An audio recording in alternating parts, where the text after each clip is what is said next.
My name is Cynthia, and I'm 63 years old. When I drove up to our family cabin, strangers were loading my parents' furniture into a truck. My sister said she sold it, but when I looked at the papers, my signature was forged. What she and her crooked lawyer didn't expect was that I'd turn their own scheme against them. I've lived a quiet life in the same small Montana town where my parents raised me and my younger sister, Janine. For as long as I can remember, the family cabin on Pine Hollow Ridge was the heart of everything we were. It wasn't just a building. It was our story written in wood, stone, and summer memories. My father built it himself after returning from the service, plank by plank, with my mother sanding every beam. They used to joke that it had more love than nails holding it together. Even now, when I close my eyes, I can still smell the pine and feel the warmth of those long summer mornings when Janine and I would chase each other through the tall grass, barefoot and laughing, the lake glimmering just beyond the trees. That cabin was our sanctuary. It was where our parents spent their last years before they passed within months of each other. Losing them was hard enough, but at least we had the cabin. It was their love made permanent. After the funeral, Janine and I promised, hand over heart, that we'd never sell it. We'd keep it in the family no matter what. We even had the title transferred to both our names, equal ownership. She smiled that day and said, "It'll always be ours, Cindy." I believed her. I always did. Janine was the free spirit of the two of us. She chased adventure, married twice, and had a taste for things she couldn't always afford. I was the cautious one, the type who balanced checkbooks and stayed close to home. I thought our differences balanced us out. But as I'd come to learn, balance doesn't last forever.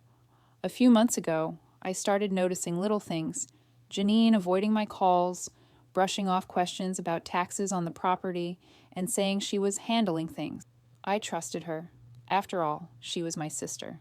But then, one Tuesday afternoon, I drove up to the cabin after work, just to clear my head.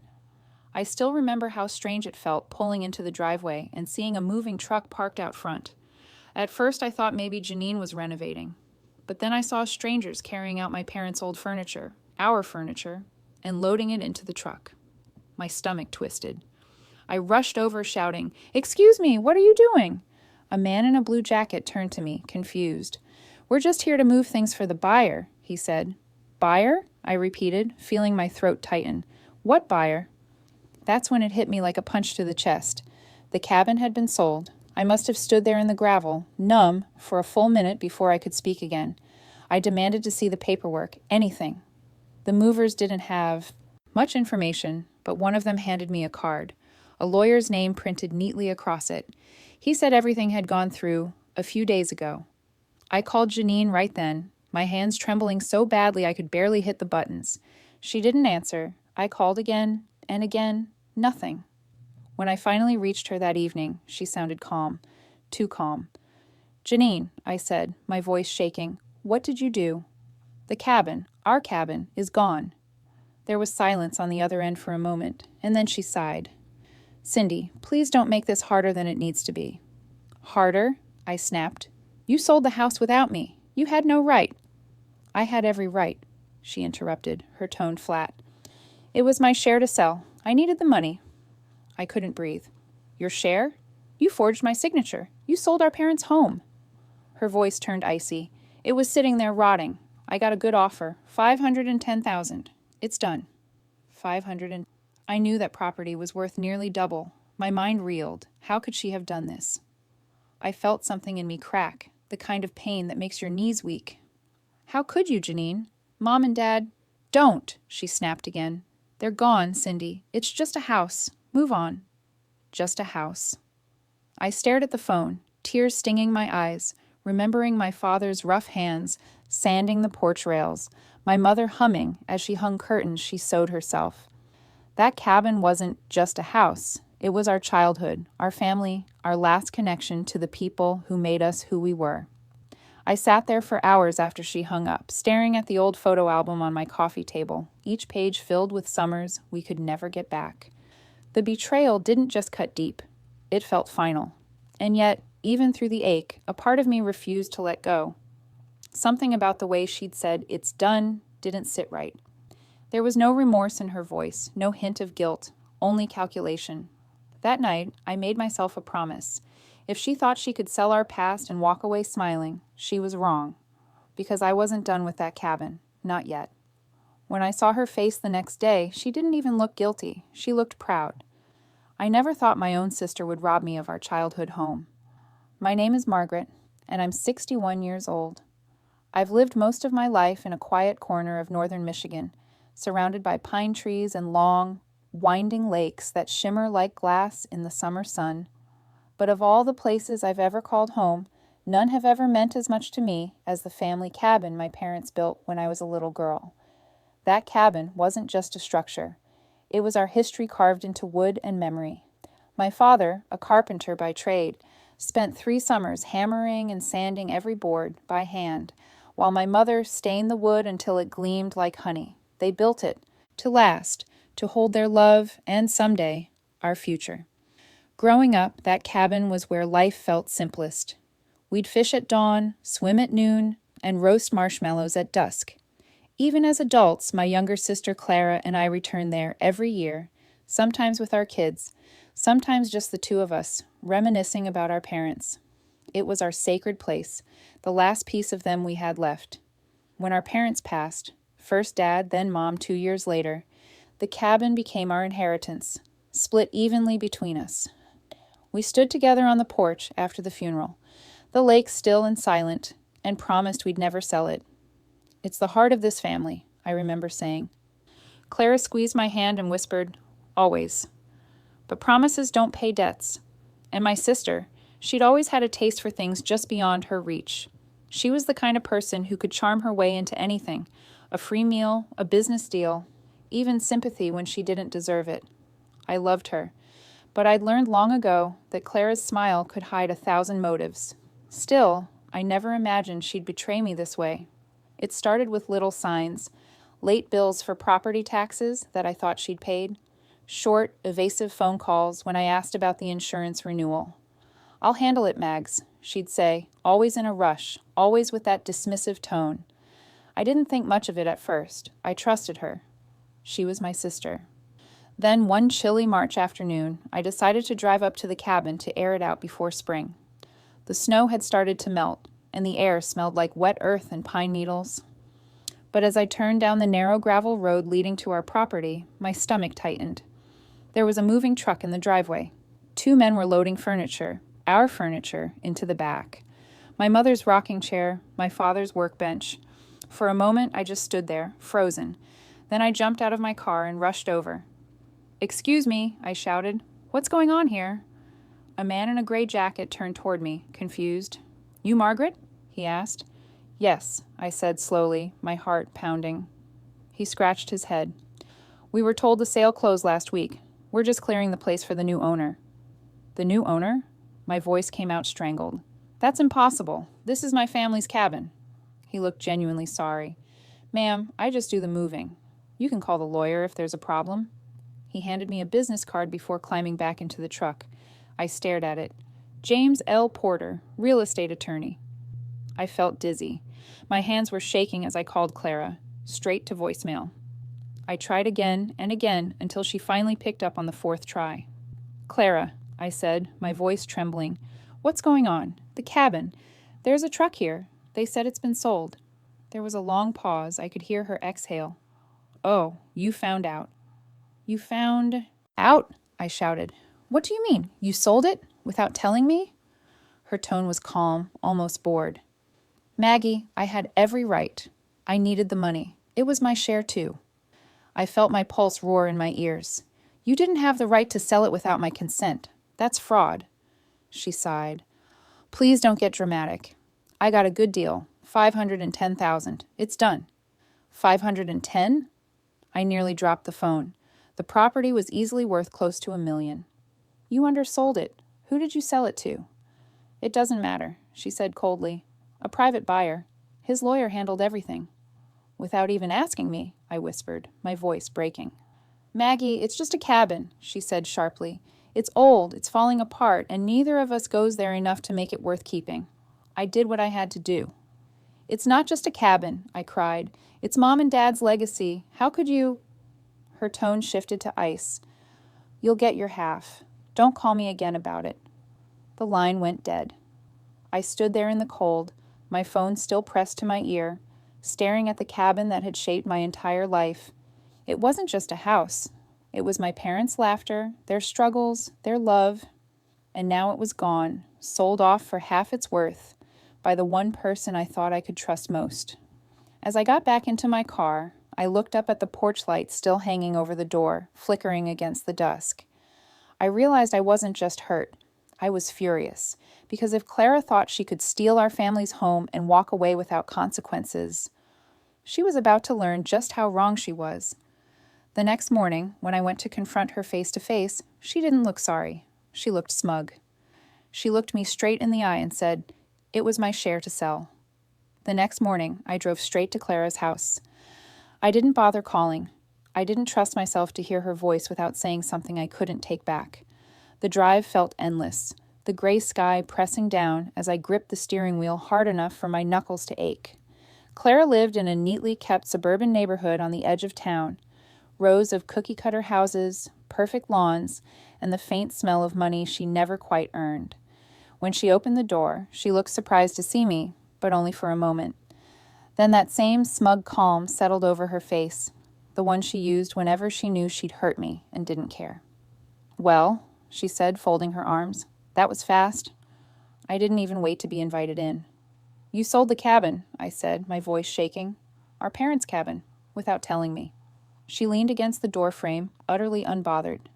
"It was my share to sell, Margaret. I had the right." "No," I said, my throat burning. "You didn't. We agreed. We promised each other. Remember? After Mom died, we stood on that porch and swore we'd never sell it." She sighed, rolling her eyes. "That was years ago. We were grieving. You can't expect me to be bound to some emotional vow forever." "Emotional vow?" I snapped. "Clara, it wasn't some teenage promise. It was our parents' legacy." Her lips tightened. "I'm sorry if you're upset, but I needed the money. My business is struggling, and the credit card debt was suffocating me. I had to make a choice. You wouldn't have agreed, so I took care of it." My stomach dropped. "You forged my name." She looked away, just for a second, long enough to confirm everything I feared. "I had to," she murmured finally. "You would have made it complicated. I got a good price." $510,000? I nearly laughed, though it came out broken. "That property is worth double that. You didn't get a good price. You got scammed." "Maybe," she said with a shrug. "But I got cash in hand, and now I can breathe again. So forgive me if I don't regret it." Her words hit harder than any slap. I stared at her, barely recognizing the woman standing in front of me. This wasn't the sister who used to braid my hair by the lake, or cry with me when we buried Mom's wedding ring under the birch tree beside the cabin. This was someone else entirely, someone colder. I turned away before she could see the tears forming. "You betrayed me, Clara." "Oh, stop with the dramatics," she said sharply. "You'll get your half. It's not like I stole from you." But she had. She'd stolen from me, from our parents, from everything we'd built together as a family. I left before I said something unforgivable. But as I drove home, flashes of memory filled my mind. Dad hammering the roof shingles while Clara and I handed him nails. Mom singing to the radio as she painted the kitchen walls sky blue. We used to sleep on cots and stare at the ceiling, whispering about who we'd bring there when we were grown. That cabin wasn't just property. It was proof that love could last if you cared enough to maintain it. Now all that was gone with one selfish act. By the time I got home, the anger had turned to determination. I pulled out every document I had: the will, the deed, tax receipts, letters from the county recorder. I needed to understand how she could have sold something that belonged to both of us. After hours of reading legal jargon, I realized something terrifying. The sale couldn't have gone through legally unless my signature was on it, which meant only one thing: she'd forged it. The next morning, I went to the county clerk's office with my documents. The woman at the counter, a kind soul named Marlene, listened carefully as I explained the situation. She retrieved the deed transfer file, printed just last week, and laid it out on the counter. "There," she said, pointing to a line on the form. And there it was, my name, written neatly in pen, followed by a shaky imitation of my signature. It wasn't even close. "Can you confirm this?" I asked, though I already knew the answer. Marlene gave me a sympathetic look. I'm sorry, ma'am, but yes, that's the document filed with the sale. Looks like your sister's attorney notarized it. Notarized. My blood ran cold. She'd gone that far. To find someone willing to pretend they'd witnessed my signature. I thanked Marlene and left, clutching the papers so tightly they wrinkled in my hands. I drove straight to Clara's again, but she wasn't home. Her car was gone. Through the front window, though, I saw something that made my stomach twist. A brand new set of leather furniture and a designer purse tossed carelessly on the couch. She hadn't even tried to hide what she'd done. That night, I broke down for the first time. I sat on my porch, staring at the stars, crying until the tears just stopped. Grief gave way to something harder, something sharper. I promised myself right there that I'd do whatever it took to make this right. I wouldn't let my parents' legacy end in fraud and greed. I didn't know where to start, but fate was already moving on my behalf. The next morning, my phone rang. A calm male voice introduced himself as a lawyer representing the new owner of the cabin. If my sister thought I'd let her steal my parents' dream, she didn't know me at all. The morning after that phone call, I woke up with a fire in my chest that no amount of heartbreak could put out. For weeks, I'd been walking around in shock, replaying what Clara had done over and over in my mind. But that call from the lawyer representing the new owner had changed something. It reminded me that there were still answers I didn't have, and if I wanted justice, I'd have to dig for them myself. I started with the only person I knew who understood both law and loyalty, Helen Stroud, an old family friend and retired attorney. Helen had known my parents for decades. She'd helped my father set up the cabin's first deed when I was a teenager. When she answered the phone, her voice was as warm as always, but I could hear the concern creep in when I told her what had happened. "Oh, sweetheart," she said softly. "That's not just immoral, it's illegal. But family cases are messy. You sure you want to go down that road?" I didn't hesitate. "Helen, I can't just let her get away with this. My father built that cabin with his hands. My mother poured her life into it. I won't let someone forge my name and walk free." She sighed. "All right, bring me whatever you have. We'll start there." That afternoon, I drove to Helen's house, a cozy cottage by the lake. She poured us both coffee and spread her reading glasses on the table as I handed her the folder of everything I'd gathered: the fake deed, property transfer documents, copies of old tax receipts, even a few printed text messages between Clara and me about the cabin. Helen flipped through them carefully. "This notarization isn't valid," she muttered, pointing at the form. "See this stamp? It expired 2 years ago. Whoever did this either made a mistake or didn't think you'd check." I felt my jaw tighten. "The lawyer's name was James Porter. He handled the sale." Helen looked up sharply. "Porter? I've heard that name. He's known for pushing quick real estate deals, sometimes too quick. He hides behind shell companies so his clients can buy up property under different names." "So, he could have been working with Clara?" I asked. "Or working for himself," she said grimly. "If he saw value in that land, he might have pulled strings to get it cheap. And with your sister desperate for cash, she made it easy." Hearing it said out loud made my stomach turn, but it also steeled me. Helen sat back, studying me. "If you pursue this, it won't be easy. You'll have to file a fraud claim. That means confronting your sister in court. It'll tear the family apart." I thought about that for a long moment. My mother always said that integrity means doing what's right, not what's comfortable. My father used to tell me that some battles weren't meant to be avoided. They were meant to be won with dignity. I looked Helen straight in the eye, then let it tear. "I'll take truth over silence."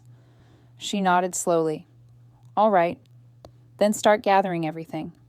Emails, messages, any proof of contact between your sister and that lawyer. We'll trace the transaction and see who actually owns the property now." The next week became a blur of sleepless nights and relentless digging. I went through old emails, bank records, even Clara's public social media. I found posts of her celebrating a fresh start and showing off luxury items, a new car, a diamond bracelet. I kept screenshots of everything. Meanwhile, Helen guided me through the property records online. We discovered the sale had gone through an LLC, a company called Ridgeview Holdings, registered just 3 weeks before the transaction. Its listed address? The same office as James Porter's law firm. That's not coincidence, Helen said. That's control. I stared at the screen. He didn't just represent the buyer, I whispered. He was the buyer. Helen nodded grimly. Looks that way. He probably used your sister's signature to acquire the cabin under a false buyer, then flipped it. My heart pounded. Flipped it? She typed quickly, pulling up another record. Here, the property was resold 2 weeks after the first transfer to another shell company, North Creek Developments. So he sold it again, I said, my voice tight. Probably for double the price. That's how these crooks work, Helen said. They prey on people who don't read the fine print. Anger surged through me like a storm. My sister had been stupid, yes. But Porter had been calculated. He'd exploited our family's trust for profit. That night, as I sat alone by the fire, I opened the old photo album of my parents. My father was smiling in front of the half-built cabin, his arm around my mother's shoulders, sawdust in his hair. They looked proud, hopeful. I could almost hear his voice in my head. Don't let anyone take what's yours, Mags, not without a fight. I made up my mind then. I wasn't going to rely on courts alone. I'd learn how to play Porter's game and beat him at it. If he wanted to use loopholes and hidden ownerships to take what wasn't his, I'd use the same methods to get it back. For the first time in months, I felt calm, focused, ready. The next morning, I called Helen with a new plan, one that would make James Porter regret ever crossing my family's name. I didn't have millions to fight him, but I had something more powerful, the truth. By the time April rolled around, I was done grieving. The sadness that had once filled every corner of me had hardened into something stronger. Purpose. Helen and I met nearly every evening that month, our kitchen tables covered with paperwork, coffee cups, and sticky notes that looked like a crime board. Because that's what it was, a crime. A fraud carried out by my own sister and a man who thought he was too clever to ever get caught. Helen walked me through every step like a general mapping a battlefield. If we want to make this stick, she said one night, adjusting her glasses, we need to connect your sister's actions to Porter's intent. That means proof, written, spoken, or otherwise. So I started digging deeper. I went through my phone records, checking every text, every voicemail from Clara. Most were short and dismissive, but one stood out, a message she sent a week before the sale closed. Don't worry about the cabin taxes. I handled everything. You'll thank me later. That message was dated the same day Porter's firm submitted the notarized deed. Helen's eyebrows arched when she saw it. That's coordination, Margaret. She knew exactly what was happening. I spent the next few days building a folder full of evidence, screenshots of texts, copies of forged documents, and bank statements Clara had bragged about on social media. She'd posted a photo of herself holding champagne, captioned, "New Beginnings," just days after the sale went through. I took screenshots of that too. Helen filed the first step of our case, a petition for property fraud investigation through the county's real estate board. It was a start, but the system moved slowly, and Porter had years of experience hiding behind paperwork. So I decided to take matters a little further. I called Porter's office, pretending to need clarification on a few inheritance documents. His assistant scheduled me for a phone meeting later that week. When the call came through, I put it on speaker and quietly hit record on my second phone. "Mr. Porter," I began politely, "I just need to understand how the sale of the cabin worked. My sister said she managed it through your office." He sounded smooth, professional, too much so. "Yes, Ms. Turner, everything was handled legally. Your sister had full authorization to sell." "Even though my name was on the deed?" I asked. He hesitated for just a second. "Well, yes. She presented documentation of your consent." "And you verified that?" "Of course," he said quickly.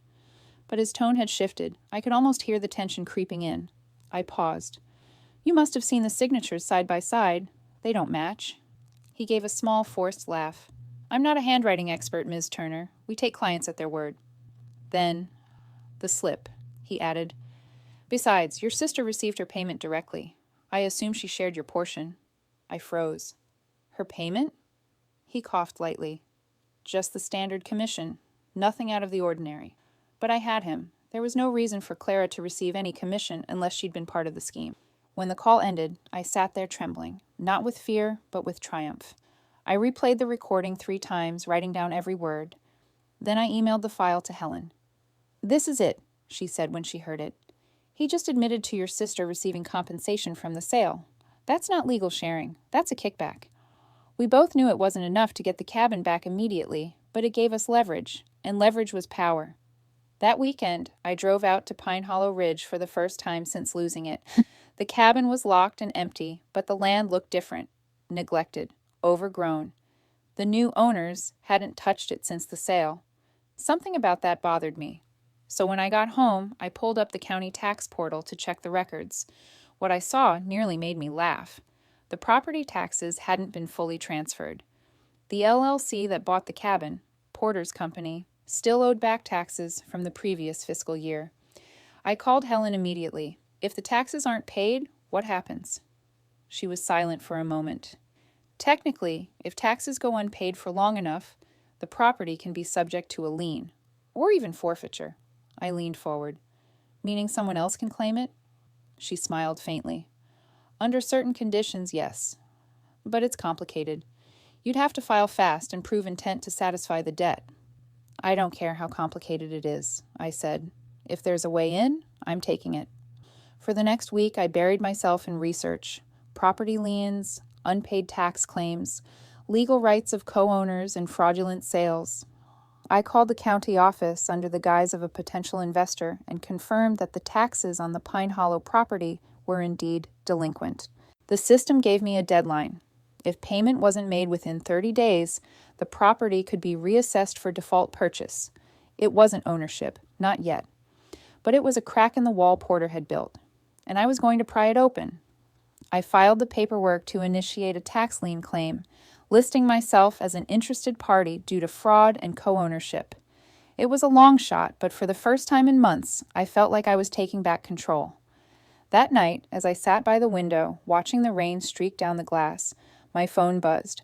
A number I didn't recognize flashed on the screen. I answered cautiously. "Ms. Turner?" a familiar male voice said. "This is James Porter. I think it's time we talk. Off the record." He paused, his tone oily and measured. "I'd like to make you an offer, one you'll want to hear." He said he'd make me an offer I couldn't refuse, and I almost laughed. When James Porter said those words over the phone, his voice carried the smug confidence of a man who'd been getting away with too much for too long. I agreed to meet him, though every instinct in me screamed that I was walking straight into the wolf's den. We set the meeting for the following Tuesday at his downtown office, the same one listed on the fraudulent deed. It was a sleek, glass front building with a polished brass nameplate out front. I arrived early, wearing my calmest expression and my thickest coat of resolve. Before stepping inside, I hit record on my phone and slipped it into my jacket pocket. Inside, Porter greeted me with a practiced smile that didn't reach his eyes. "Ms. Turner," he said, extending a hand. "I'm glad you agreed to come. I think we can make this right." I sat across from him, every nerve on edge. "I'm listening." He leaned back in his leather chair, folding his hands. "The property on Pine Hollow Ridge. Let's just say there have been complications. Your sister's involvement, your recent filings, messy stuff. I want to avoid unnecessary publicity or litigation. So here's what I'm prepared to do." He slid a manila folder across the desk. "You can have the cabin back. Clean title. But you'll need to buy it at the current appraised market rate, $680,000. I stared at him. "You mean the cabin my father built? The one you stole from me through a forged signature? You're offering to sell it back for nearly $200,000 more than you paid?" He gave a polished shrug. "That's business, Ms. Turner. I'm simply giving you a chance to reclaim what's yours." I wanted to reach across that desk and slap the arrogance right off his face, but I didn't. Instead, I smiled faintly. "You're right. It's business." His eyebrows lifted slightly, surprised by my calm. "So, you're interested?" "I'll need time to review the details," I said evenly.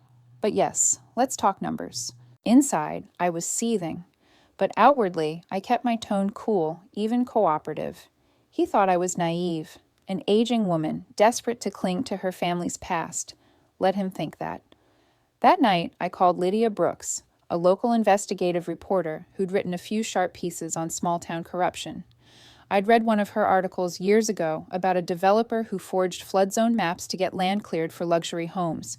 She was relentless and fair, exactly the kind of ally I needed. When I explained my story, Lydia didn't hesitate. "I've heard of Porter," she said. "He's got a reputation for skating the edge of legality. If he's tied to multiple LLCs, there might be a trail." Within days, Lydia called me back. "You were right to suspect him," she said. "I found at least 4 other properties sold through shell companies linked to his firm. Every one of them bought cheap and resold within weeks. Some had forged notary stamps identical to yours." My pulse quickened. "Can you prove it?" "Oh, I already have," she said confidently. "I'm drafting a feature on it. But I'd suggest you play along a bit longer. Get him to talk. The more he says, the deeper his hole gets." So I did. 2 days later, I met Porter again, this time at a small cafe near his office. He brought the same smooth energy, all smiles and polite deceit. "Did you think about my offer?" he asked. I nodded slowly. "I did. I want to move forward, but I'll need to see every document in writing." He smiled thinly. "Of course, I'll prepare a clean title transfer. Once you wire the funds, the property's yours." I pulled out my notebook. "And just to confirm, this includes the land, right? Not just the structure?" That made him pause. "Naturally," he said too quickly. "It's a package deal." I kept my voice casual. "Good, because if this turns out to be another one of your proxy deals, I'll have to add it to the file." He blinked. "File?" I met his gaze steadily. "Yes, the fraud investigation file, the one the county's already reviewing, and the one that'll be mentioned in the article coming out next week." For the first time, I saw the color drain from his face. "What article?" "Oh, you'll see it," I said softly. "But if you'd like to make things right before that happens, now's your chance." The silence stretched long enough for me to hear my own heartbeat. Then he leaned forward, his voice tight. "You can't prove anything." I smiled slightly and tapped my pocket. "I can, and I already have." His composure cracked. "All right," he hissed. "No need to get dramatic. Maybe we can resolve this privately. No courts, no reporters." But I'd seen the fear behind his words, the kind men like him never show unless they know they're cornered. I stood, leaving the untouched coffee between us. "You had your chance to do things quietly, Mr. Porter. Now it's my turn." By the time I got home that evening, I felt lighter than I had in months. The tide was turning. For the first time, he was the one squirming. But just as I was pouring myself a glass of wine, there was a knock at my door. It was a courier holding an envelope. "Delivery for Ms. Margaret Turner," he said. I signed, thanked him, and opened it on the spot. It was a legal notice, stamped and dated that morning. Notice of property hold. The cabin and its surrounding land were officially frozen pending fraud investigation by the county's legal department. I stared at the paper, my heart pounding. Porter had gone from confident to cornered, but now the battlefield had officially moved to the courts. For the first time in months, I felt like justice was within reach. The day I received official confirmation that the county had opened a full fraud investigation, I sat on my porch in stunned silence. For months, I'd been pushing against walls that refused to move, against lies, forged papers, and smug smiles. But now, for the first time, the system was listening. And it wasn't just listening, it was acting. Helen called me that morning, her voice sharp with satisfaction. "They found inconsistencies in Porter's filings," she said. "Multiple notarizations under expired licenses, false witness statements, and undeclared ownership interests in at least 3 LLCs. He's been caught red-handed." I nearly dropped the phone. "You mean they can prove it?" "Oh, they can prove plenty," she said. "And your sister? She's on the list too. Her bank received a wire transfer from one of his holding companies. The paper trail's clear." I sat back, staring out over the lake, my breath catching somewhere between relief and sorrow. I'd wanted justice, and it was finally unfolding, but it still hurt to know Clara was part of it all. My sister, my only sibling. The hearing date came faster than I expected. Walking into that courthouse, I felt decades older, but stronger too. The air inside was heavy with tension, every sound echoing off marble floors and wooden benches. Porter sat at one table with his sleek attorney, jaw tight and confidence cracked. Clara sat beside her public defender, looking small and fragile in a way I hadn't seen since we were kids, though I suspected it was more performance than regret. When my name was called to testify, my knees trembled, but my voice didn't. I told the court everything about the forged signature, the fraudulent sale, the lies Porter told, and the manipulation my sister had fallen into, or perhaps embraced. I presented the evidence we'd gathered, the emails, the tax records, the recorded phone calls. Porter's lawyer tried to object more times than I could count, but every objection only made them look more desperate. When Lydia's article dropped mid-trial, it sealed their fate. The headline read, "Local Attorney, Linked to Real Estate Fraud Ring, Family Cabin at Center of Scandal." By the time the court reconvened that afternoon, the gallery was packed with reporters and curious townsfolk. For years, Porter had been untouchable, respected, feared, untarnished. Now he looked like a man watching his empire crumble one headline at a time. Helen sat behind me through every minute, her presence steady and reassuring. When the state investigator took the stand, the evidence unraveled Porter completely. They showed his LLC registration records, cross-referenced with notarizations that bore identical handwriting, his own. They displayed transaction ledgers showing Clara receiving consulting fees from those same companies. When it was Clara's turn to speak, she looked at me across the courtroom, eyes wide and glassy. "I didn't know," she said softly. "He told me it was legal. I thought it was just an advance on my share." The judge frowned. "Ms. Harris, your bank records show multiple transfers and messages confirming your awareness of the sale. Do you still maintain you had no knowledge?" Clara hesitated, and in that pause, the last sliver of sympathy I had for her vanished. I just needed the money," she said finally. "I didn't think it would go this far." Her voice cracked, but the courtroom stayed silent. Everyone could see through the act. When Porter was cross-examined, the calm arrogance he'd worn for months shattered completely. His own words from my recorded call were played for the court. His admission about my sister's payment. His evasion about verifying signatures. He turned red, then pale, then silent. The final ruling came 2 weeks later. I stood in the courtroom as the judge read the decision aloud. "The sale of the property at Pine Hollow Ridge is hereby declared null and void due to proven acts of fraud, forgery, and misrepresentation. Ownership shall revert to the rightful co-owner, Margaret Turner. Mr. James Porter is fined $250,000 and permanently disbarred from legal practice. Ms. Clara Harris is found guilty of fraud and conspiracy, pending sentencing." I didn't cry. I thought I would. But instead, I just breathed. Deep, steady, freeing breaths. After months of pain, deceit, and humiliation, justice had finally found its way through the cracks. Outside the courthouse, the wind carried a faint chill, but I felt lighter than I had in a year. Lydia caught up to me on the steps, her notebook in hand. "You did it," she said. "No," I told her quietly.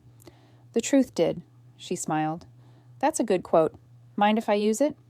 "Go ahead," I said. "Maybe it'll remind people not to sign things they haven't read." When I drove back to Pine Hollow Ridge that evening, the setting sun painted the sky gold. The cabin looked just as it always had, worn but proud, standing against time itself. I placed my hand on the porch railing and whispered, "We're home, Dad."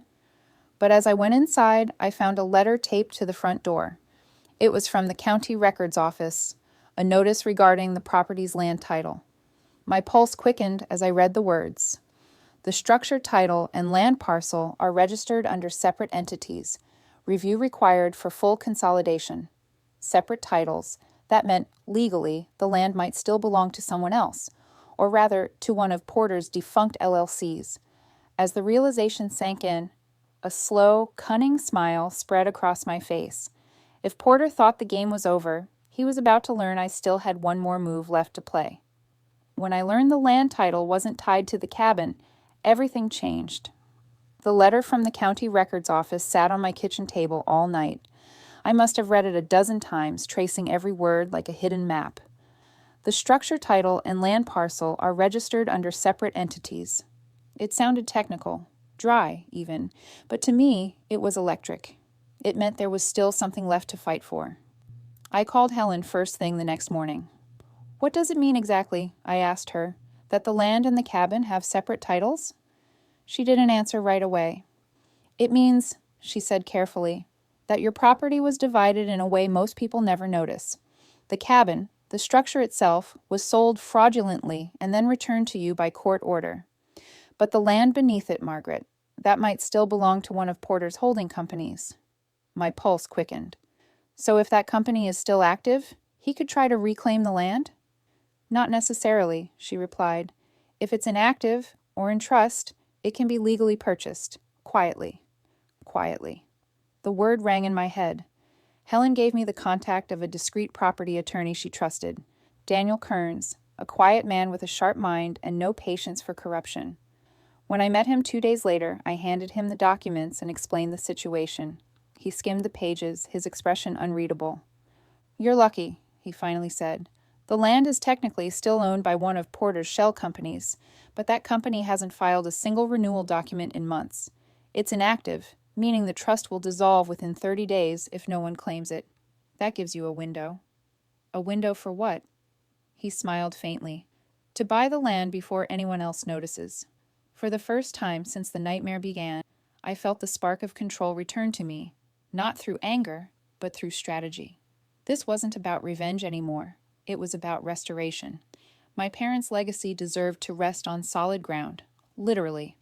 We filed the necessary purchase paperwork under my name that same week. I paid the back taxes, the processing fees, and the legal filing charges, every penny worth the peace it brought me. A month later, I received the deed in the mail. Margaret Turner, sole owner, parcel or 217-B, Pine Hollow Ridge. I held that piece of paper as if it were sacred scripture. Because now, the law said what my heart had known all along: this land was mine. The irony was delicious. Porter's firm, still tied up in legal purgatory, couldn't contest the sale. Clara, facing sentencing, couldn't touch it either. And without my permission, no one could keep a structure on land they didn't own. Technically, I could have ordered the cabin demolished and left them nothing but dust and pine needles. But I didn't. I'd already won. Instead, I poured my energy into rebuilding. The cabin, though weathered by neglect, still had good bones. I hired a local contractor, a kind man named Tom who remembered my father from his younger days. We replaced the roof, sanded the porch, repainted the walls. I even found an old photo of my parents standing in front of the original cabin and had it framed above the fireplace. Each nail driven, each plank restored, felt like reclaiming a piece of my family's soul. And when it was done, I didn't turn it into a vacation rental or a monument. I turned it into a retreat, a quiet place for families going through hardship, grief, or loss. I called it Pine Haven, in honor of my parents' dream of a home that always welcomed others. Helen came to see it one afternoon in the fall. The leaves had turned gold and the lake shimmered like glass. She stood on the porch beside me, her eyes misty. "You've done something good here, Margaret," she said softly. I nodded. "I just wanted to make it mean something again." We stood in silence, listening to the wind move through the trees. For the first time, the ache in my chest wasn't from anger or loss. It was peace. Later that evening, as the last families left for the day, I sat alone on the porch swing, watching the sunset melt into the horizon. I thought of Clara then, of how greed had hollowed her out, how easily she'd traded love for money. I wondered if she'd ever feel the weight of what she'd done. And yet, beneath all that reflection, I felt something I hadn't expected. Forgiveness. Not for her actions, but for the part of me that had let her hurt me so deeply. I couldn't carry that pain anymore. As twilight settled, I went inside and placed the land deed and cabin title side by side on the mantel. Together at last. Whole again. I made myself a cup of tea, sat by the fire, and allowed the stillness to fill me. That's when I heard it, a soft knock at the door. I frowned, setting the cup down. It was late. When I opened the door, the porch light flickered, and there she was, Clara. Her eyes were swollen, her hands trembling, and her voice barely a whisper. "Maggie, I just wanted to say, I'm sorry." I stood there, staring at the sister who'd broken my heart, unsure if I was ready to open that door or close it forever. When she stood there crying, I realized revenge had already done its job. For a long moment, I couldn't speak. Clara stood on the porch like a ghost from another life, her arms wrapped around herself, her face pale and streaked with tears. The evening air was cool, filled with the smell of pine and wood smoke from my fireplace. Behind her, the lake glimmered in the dying light. The same lake we'd splashed in as children, long before betrayal and money ever came between us. "Can I come in?" she asked softly, her voice trembling. I hesitated, every muscle in my body torn between slamming the door and opening it wide. Part of me still saw the sister who'd laughed with me in the summers of our youth, chasing fireflies under our father's lantern light. But another part remembered the cold tone of her voice the day she said, "It was my share to sell." In the end, I stepped aside. "Come in, Clara." She crossed the threshold slowly, her eyes sweeping over the cabin's new interior, the polished floors, the restored furniture, the framed photo of our parents above the fireplace. She pressed her hand to her mouth. "You fixed it," she whispered. "It looks just like before." "I did," I said quietly. "It took time, but I wanted it to feel like home again." She nodded, blinking back tears. "I read about the ruling, about Porter. They sentenced him last week, 5 years." "I know." "And me," she said, her voice breaking. "Probation, community service, I deserved worse." I studied her for a moment. The arrogance she'd once worn like perfume was gone. Her shoulders sagged, her hair dull, her hands fidgeting nervously. "You hurt a lot of people, Clara," I said. "Not just me. You tainted what Mom and Dad built." "I know," she said, the words coming out in a sob. "I don't expect you to forgive me. I couldn't sleep without saying I was sorry." I looked at her and felt something unexpected. Not anger, not satisfaction, but a deep, weary sadness. She was my sister, my blood, and despite everything, part of me still loved her. But love didn't mean forgetting. We sat down at the old kitchen table, the same one where our mother used to serve hot cocoa after long winter walks. For a moment, the silence stretched between us, thick with everything we'd lost. "Do you remember when we used to build sandcastles by the dock?" I asked softly. Clara smiled through her tears. "Dad used to pretend he was the sea and wash them away." "And we'd yell at him," I said, smiling faintly. "But he'd say, 'Don't cry, girls. You can always build again.'" The memory warmed something inside me that I didn't realize was still there. Maybe that was the lesson after all, that even after destruction, you could rebuild stronger and wiser. "I didn't come here to punish you," I said finally. "That part's already over. I got the cabin back, the land, the truth. I don't need revenge anymore." She wiped her face with shaking hands. "Then why are you letting me in, after everything?" "Because I'm tired of hate," I said, "and because I wanted you to see what you almost destroyed, and what I've rebuilt." Her gaze wandered around the cabin again. "It's beautiful," she whispered. "It's more than beautiful," I said. "It's safe. It's home again. I've turned it into a retreat for families who've lost everything, people who need a place to heal. Every month I host groups who've gone through grief or betrayal. They come here to remember that life doesn't end when something's taken from you." Clara looked down at her hands. "You always were the strong one," she murmured. "No," I said gently. "I just learned strength the hard way. You taught me that." She gave a small, broken laugh. "That's not something to be proud of." "Maybe not," I said, "but it's something real." We sat in silence for a while. She started to speak again, but I stopped her with a small gesture. "Clara," I said, "I forgive you. But I can't let you back into my life, not like before. Forgiveness isn't trust, it's release."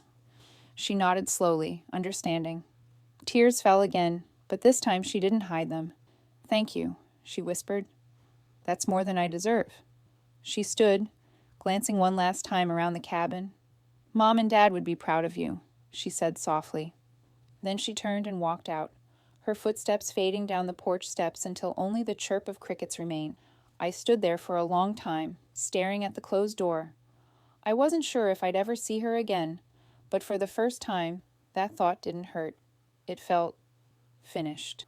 Later that evening, as the last light of day melted into the horizon, I carried a cup of tea out to the porch and settled into my father's old rocking chair. The air was cool, the sky painted in streaks of gold and rose. I looked out over the water and thought about everything this journey had taught me. That revenge might set things right on paper, but it doesn't bring peace. Truth does, integrity does, and maybe forgiveness, in the quiet way that asks for nothing in return. The sun dipped lower, casting long shadows over the lake. I smiled to myself and whispered, "Rest easy, Mom. Rest easy, Dad. We're home." Then I leaned back in the chair my father built with his hands and watched the sun disappear behind the trees, the cabin glowing softly behind me. Whole again, at last. Sometimes life doesn't give us justice in the courtroom. It gives it in the quiet peace we earn afterward.